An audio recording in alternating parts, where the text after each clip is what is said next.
Օրինակ հիմա նայեք, ձեզ հասարակ օրինակ եմ բերում, մեր գրասենյակի Գայի պողոտա 2 շենքը արդեն 3-րդ ամիսն է, ջուր մտնող հիմնական մագիստրալը տրաքած է։ Ընդ որում մասիվի հետ կապված այդ ջրի խնդիրը ամենամառ լինում է այս տարել եղավ 3 ամիս անընդհատ 2.5 դույմանոց ջուրը լցվում է շենքի տակ։ Զանգում ենք վիոլա ջուր։ Ասում է մերը միջև շենքն է։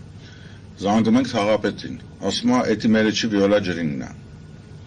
Զանգում ենք համատիրություն, ասում է մենք չունենք որևիցե տեխնիկական միջոցներ, որ դա անենք։ Ես ինքս չեմ կարողանում այդ գործողությունը անեմ, որտեղ ընդհանուր մագիստրալը պիտի փակի, փակողը վիոլա ջուրն է, որ ասում է ես դրա հետ գործ չունեմ։ Հիմա այ երբ որ երեքից այդ հարցել էի քննարկում իրանց հետ, այդ նկարահանման ժամանակ։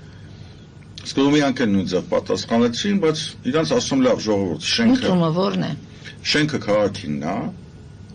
գոնե թե ֆասադները օրենք են ընդունել, որ ֆասադների ռեկլամները Երևան քաղաքինն է, ասում հա, շենքը ֆասադին է։ Հիմա ասում լավ ջուրը Տրուբեն չէ, ջուրը խողովակը չէ, ջուրը վիոլա ջրինն է, չեն կդանով փող աշխատում, այդ ջուրը գնում է գետնի տակ, առանց որևիցե հաշվի չի։ Հիմա ասում, եթե շենքը դառա վթարային 136 բնակարանոց շենքը։ Ով է հարցելու։ Երևան քաղաքապետարանի վրա բեռ լինելու, ասում է, պրինցիպի հա, կլինի։ Ասում հիմա ձեզ հարց եմ տալիս։ Կամ թեկուզ ձեր լիազորություններից դուրս այդ խողովակի հարցը լուծեք, կամ հակառակ դեպքում մի տարի հետո ամենակիչը դուք ունենալու եք վթարային շենք 13 հարկանի։ Այ այս օրենսդրական բաժանումները այն աստիճանի արած մարդ արդեն չի կարողանում հասկանալ։ Հա, վիոլա ջուրն ասում է իմ խողովակի տերը ես միջև շենք եմ, դրանից հետո գործ չունեմ։ Թաղապետարանն ասում է դա համատիրություն է։ Համատիրությունն ասում է ես փող չունեմ։ Հետո համատիրությունը եթե ուզում է այդ խողովակը անջատի, այսինքն ընդհանուր մագիստրալը պետք է անջատի, որ կարողանա գործանալ, վիոլա ջուրն էլ ասում է կուբերացիվ հիմնավորումներն իսկ բավարար չեն։